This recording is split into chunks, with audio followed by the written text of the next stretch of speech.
climates of their local habitats. That's it. Darwin couldn't actually see natural selection acting in real time. But today, scientists can, by observing the evolution of HIV, the virus that causes AIDS. Jeff Gustafson has been infected with HIV for over a decade. He takes a host of medications, but to little avail. The virus keeps adapting, evolving into new strains that evade the drugs. There's a pervasive feeling that all you have to do is take your medicine and you'll be okay, and that really isn't the case. You know, HIV has the capacity to evolve no matter what you give it. There are 19 HIV drugs on the market today, and of those 19, I've already been through 14 of them. Clarence Johnson, too, is locked in a daily struggle against the rapidly evolving virus. Sometimes I feel like I'm fighting a losing battle. I haven't given up yet, but there have been times that I just want to just lay down and give up. But I can't leave my family behind. Clarence Johnson's doctor, Michael Sagg, has seen HIV evolve into new varieties over the last dozen years. The virus is constantly changing, subject to the forces of natural selection in the environment of a patient's body. Imagine we didn't have the concept of evolution, and we started giving drugs to patients that in the test tube looked great.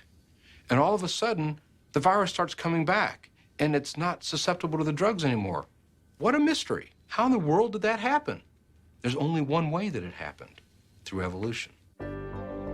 Once inside a patient's white blood cells, HIV replicates at an alarming rate. Billions of new viruses are spawned every day. And each time it reproduces, random genetic copying mistakes, mutations, result in slightly different varieties of the virus bursting forth into the bloodstream. Some of these new varieties, just by chance, will have traits that make them resistant to certain drugs.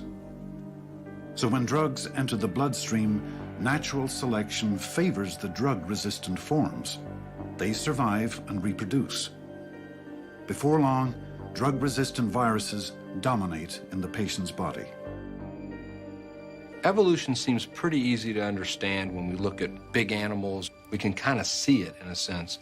But that's evolution that took centuries to develop. When you're talking about something like a virus that you can't see in everyday life, it's hard to imagine how it changes. In the case of HIV, we're talking about minutes to hours to move from one species to another. It's mind-boggling in terms of the speed with which HIV can replicate. Clarence? How are you feeling overall? I'm doing okay. Great. Doing okay today. Every time I see a patient, in the back of my mind, I'm thinking, what is the virus doing in the environment of that patient? The virus is producing itself on the order of billions of copies a day. Those few that happen to be able to work in the presence of drug say, hey, this is my chance, and they emerge. So it creates the appearance that the virus has thought this through, but in fact, it's just a matter of chance. It's a matter of a virus being there that's not susceptible to the drugs, it emerges, and the virus begins to win the war. That's just what happened to Jeff Gustafson. Each time he tried a new drug, the virus evolved to resist it. Even a cocktail of multiple drugs made little difference. Here's this puny little virus that doesn't have a brain, and yet it can outwit some of the top scientists in the world. All the virus has going for it is it can't copy itself too well. I mean, that's pretty awe-inspiring and scary. All that happens in evolution, at least under Darwinian natural selection, is that organisms are struggling in some metaphorical and unconscious sense for reproductive success, however it happens. The process of natural selection feeds on randomness, it feeds on accident and contingency, and it gradually improves the fit between whatever organisms there are and the environment in which they're being selected.